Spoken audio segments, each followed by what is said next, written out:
Hello everyone, welcome to this video where we are trying to find trigonometric ratio using a calculator.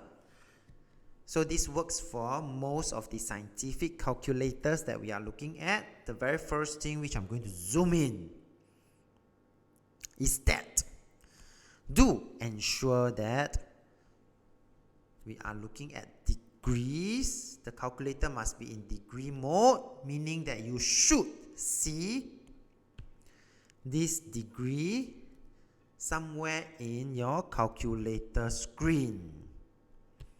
Okay, sometimes it's DEG, degree, sometimes it's the letter D. Okay, make sure it is in this mode. Alright, when we are working with angles that are in degree. So that is the very first thing that we should check. Then, to use the calculator, we also are looking at, you should see this and this buttons on your calculator. And so for the following example that I'm going to go through,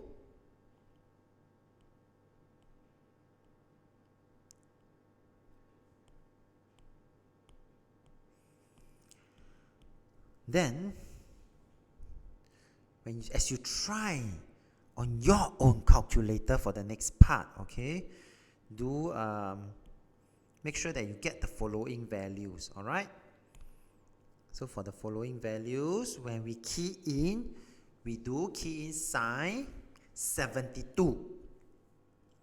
And you should get the following in 6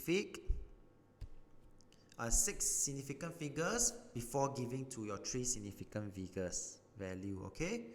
So you should get 0.951057 to 6 significant figures before I round it to 3 significant figures. So if you do not get this, one of the common mistakes will be that the calculator mode is different, or you key in the angle wrongly. So for sine 9.7, you should make sure that you get 0.168489 when rounded off to 6 significant figures, and this will be the answer for 3 significant figures. Cosine 63 degrees will be 0.453990 to 6 significant figures, followed by 0.454 when rounded off to 3 significant figures. Cosine 31 degrees is 0.857167 when rounded off to 6 significant figures, 0.857 to 3 significant figures. Tangent 84 degrees, you should get 9.51436 to 6 significant figures, 9.51 to 3 significant figures. Tangent 45 degrees is a nice number 1. Tangent 90 degrees, you should get some error. Okay, and when you see that, actually tangent 95, the ratio is undefined, or not applicable. There's no ratio yet for tangent 90 degrees. Sine 30 degrees is equal to 0.5 or half. And when I press cosine 60 degrees, it also gives me the same answer. Alright?